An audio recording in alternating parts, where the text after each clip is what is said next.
Bem, esse é o software Fusion 360. Ele é um software de CAD, de simulação, de manufatura. Ele auxilia muito aí quem tem interesse em trabalhar com essa área de design ou de engenharia. E é gratuito, né? Você pode ter uma licença gratuita e tal. E aqui eu vou demonstrar um pouco sobre a parte de CAM, né? Na manufatura, o exemplo que eu vou usar aqui é um fresamento de uma peça, tá? Uma peça que na vida real ela é de alumínio, tá? Mas aqui eu vou mostrar algumas características das fases do processo. Então a primeira coisa a se fazer aqui no ambiente do software é abrir um arquivo.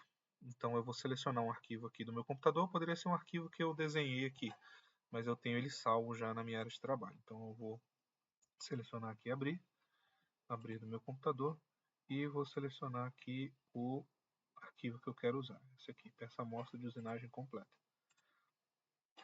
Então nós temos aqui a peça aberta. Aqui nessa aba superior, né, alterar o espaço de trabalho, eu vou selecionar o ambiente de manufatura. Existem outros ambientes aqui, mas eu vou utilizar o manufatura agora. A primeira coisa a se fazer com a peça pronta é definir o bloco de trabalho. O bloco de trabalho, geralmente, ele pode ter vários formatos, né? Os principais aqui são prismas, né? Um paralelepípedo, um cubo, algo do tipo, ou cilindros. Eu vou selecionar aqui um cilindro. Então, aqui na parte de configuração, né? Eu vou clicar em configuração. O legal desse software aqui é que onde você para o mouse, ele te dá uma explicação sobre cada função aqui, né? Então eu vou aqui primeiro em configuração. Na segunda aba, eu já tenho aqui primeiramente a seleção do meu eixo de referência, aqui do ponto de referência. É o X nesse sentido, o Y nesse sentido, e o Z para cima. E o ponto zero da minha peça vai ser aqui na parte superior e no centro. Segundo ponto aqui, eu vou selecionar o tipo de bloco. Então, eu vou colocar aqui que é um bloco cilíndrico. E eu posso colocar aqui exatamente as dimensões máximas desse modelo. 76.4 no diâmetro, né? Vou colocar 76.4 no diâmetro. E vou colocar no comprimento aqui, vou colocar 35 milímetros, apenas para demonstração. Ok, então aqui com a minha configuração pronta, né, a configuração 1, eu já estou habilitado a poder fazer o desbaste.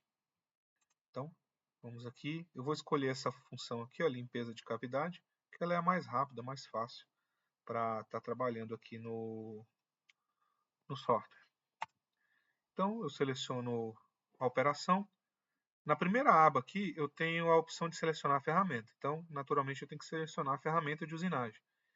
Então, clicando aqui, eu vou criar uma nova ferramenta. Apesar que existe uma biblioteca aqui com vários tipos de ferramentas de usinagem, eu vou criar a minha porque eu gosto de fazer assim.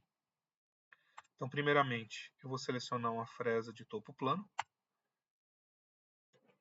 Nessa primeira parte aqui, eu poderia colocar alguns dados adicionais da ferramenta. Eu não vou fazer isso. Eu vou direto aqui para cortador. A minha ferramenta está praticamente configurada. A única coisa que eu vou modificar aqui é o comprimento abaixo do suporte. Para não haver colisão, eu vou colocar um comprimento abaixo do suporte aqui de 33, que foi o que eu usei para fazer a peça na vida real, lá dentro da máquina. Eixo, são configurações adicionais, suportes, configurações adicionais, eu não preciso mexer por enquanto. Dados de corte, aqui eu vou colocar as informações que o fabricante da ferramenta me dá para poder fazer a usinagem dessa peça. Então, eu vou selecionar, por exemplo, a minha máquina, ela tem uma rotação máxima de 7.500 RPM. Então, eu vou selecionar aqui para não forçar a minha máquina, eu vou colocar 7.000 RPM. E ele me dá uma velocidade de corte aqui de 13,19 metros por minuto. Tá?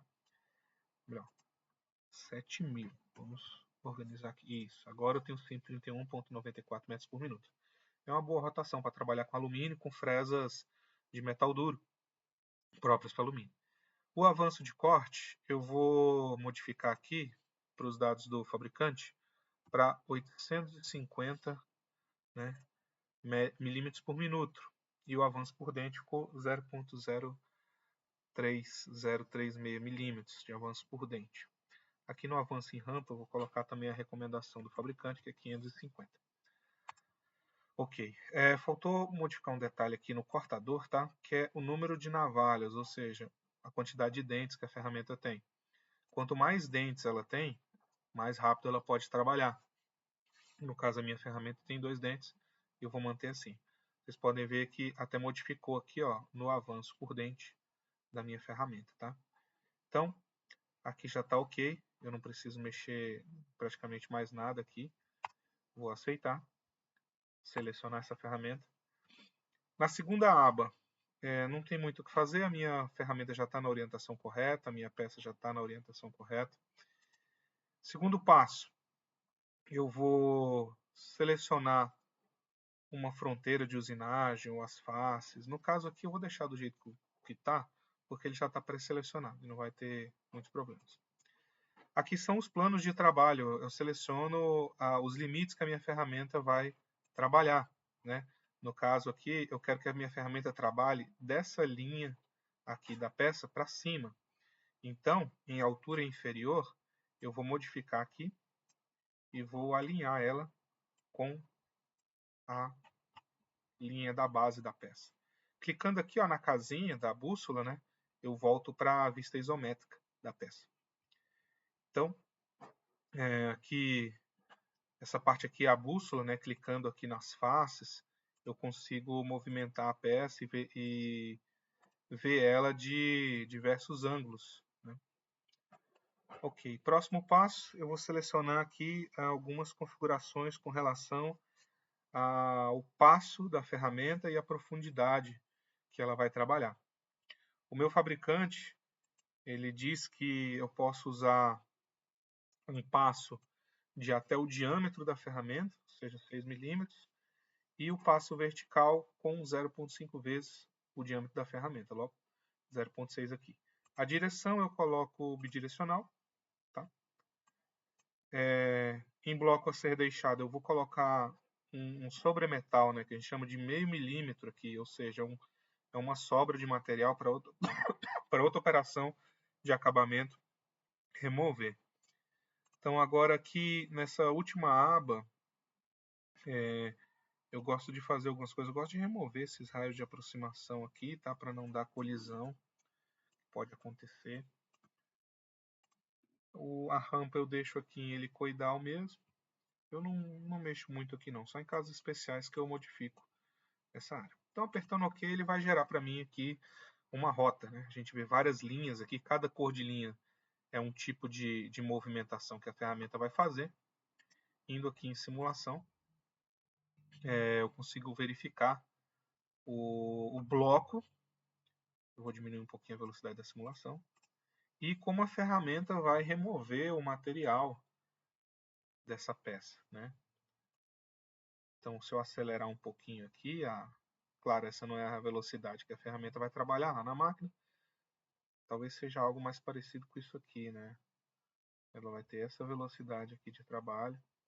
E dá para ver onde a ferramenta vai passando, ela vai removendo o material. Vou acelerar um pouco aqui para a gente ver como vai ser o resultado da peça no processo de desbaste, ou seja, tirando o excesso do material. Então a gente verifica aqui, ó, que ficou várias linhas, né, parecendo uma escada aqui, que é resultado do processo de desbaste. Saindo da simulação agora, eu vou criar um processo de acabamento, tá? Que é para quê? Para que essas partes que ficaram parecendo uma escada lá do desbaste, elas fiquem mais lisas. E aqui eu vou selecionar uma ferramenta aqui, que é o geodésico, o acabamento geodésico. O acabamento geodésico ele funciona com fresas que tenham ponta esférica. Então, mais uma vez, eu vou criar uma fresa aqui para poder trabalhar, muito parecida com as configurações da minha outra fresa. Então, eu seleciono uma fresa de topo esférico. Cortador eu vou deixar com 2 navalhas. Aqui no comprimento abaixo do suporte eu vou deixar 33. O diâmetro é o mesmo, 6 milímetros. Aqui na minha rotação eu vou deixar os 7.000 RPM. E no avanço eu vou deixar 850 milímetros por minuto. Tá? E no avanço em rampa 550. Então é praticamente a mesma configuração da ferramenta de topo reto. Vou aceitar, vou selecionar. Aqui na segunda aba não precisa mexer. Na terceira, eu vou selecionar todas as faces que eu quero que essa operação trabalhe. Tá? Então eu gosto de selecionar manualmente aqui todas as faces da minha peça. Ou seja, vocês vão vendo onde que eu vou selecionando, vai ficando azul. Então no final, toda a minha superfície de trabalho aqui da peça tem que estar azul também, para dar certo. Então, eu selecionei aqui.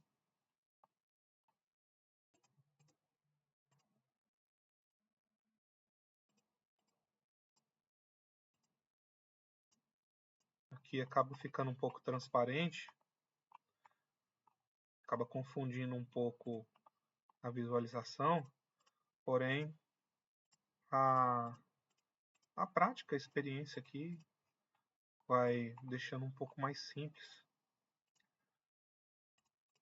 o manuseio aqui da peça no espaço do software.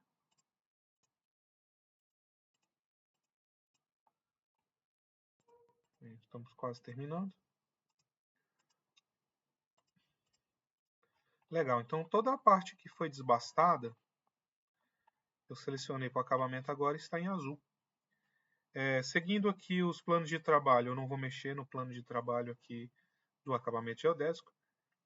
Aqui, muito importante, a única coisa que eu mexo praticamente aqui é nessa função aqui, a altura da crista. Para deixar um bom acabamento, eu deixo essa altura da crista aqui com 1 milésimo de milímetro de altura, né? Aqui acaba dando uma explicação, a altura da crista é a diferença, né, entre a distância de uma passada da ferramenta e a outra. Aqui na parte de vincular, né, eu acabo tirando essa aproximação aqui, eu não gosto, pode dar colisão, e coloco aqui, ó, seguir superfície no tipo de transição. Dou um OK também, né? Espero aqui o software gerar o arquivo.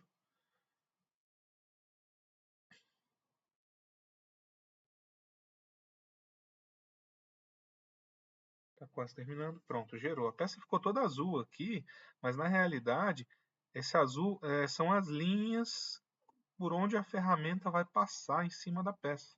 Tá? Então vamos ver aqui na simulação do acabamento. Para essa operação de acabamento com a fresa de topo esférico, a peça vai estar nessa condição aqui. Né? Eu vou reduzir um pouquinho a velocidade. E aqui a gente consegue observar, está travando um pouco, deixa eu pausar um pouquinho, está travando porque ele está verificando aqui ó, o progresso. Né? Essa verificação o software faz automaticamente para ver se não teve uma colisão da ferramenta, se deu algum erro, algum outro problema. Então é legal esperar aqui. Ok, pronto, verificação concluída, ó, nenhum problema encontrado. Eu posso dar início aqui de novo. Perceba que onde a ferramenta for passando, ela vai mudando a cor, né? Vai ficando verde. Então essa ferramenta aqui, essa operação geodésica, ela vai da periferia da peça para o centro. Então eu vou acelerar um pouquinho aqui para que a gente veja um pouquinho mais de perto a transformação. Ó. A ferramenta vai removendo aquele perfil mais áspero, né? Aquele perfil quadriculado, essa escada aqui. Ela vai removendo e deixando ó, a superfície da peça mais lisa, mais perfeita.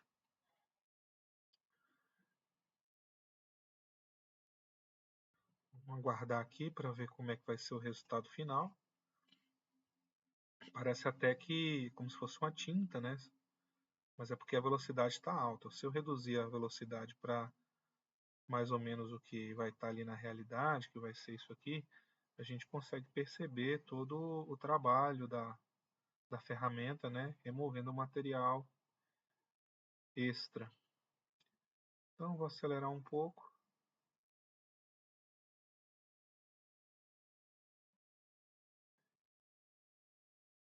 E aqui a gente tem o resultado final, né, do acabamento.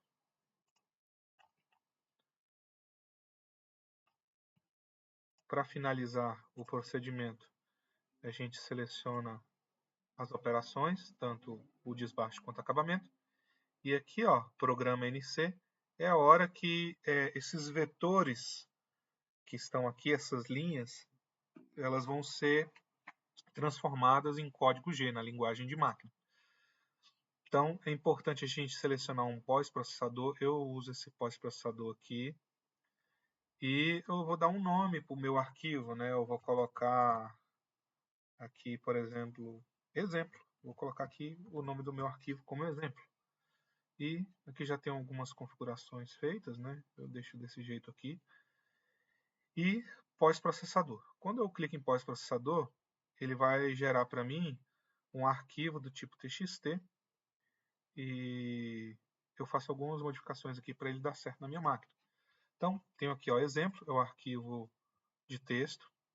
E eu gosto de pegar aqui ó, o cabeçalho padrão da minha máquina, que é um centro de usinagem da Home.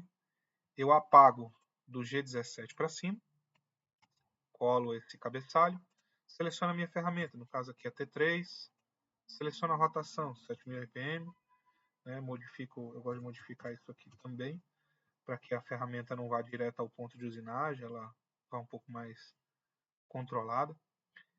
E é isso. No rodapé também eu modifico, troco o finalzinho do meu programa. Você vê que a gente tem aqui muitas linhas de código, muitas linhas que a máquina vai entender como coordenada de movimentação.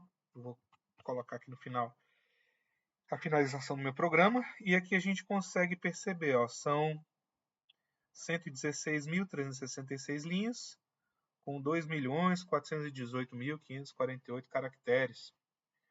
Isso seria assim bem complicado programar na mão, eu diria até que impossível fazer essa programação diretamente no painel da máquina com toda essa riqueza de detalhes.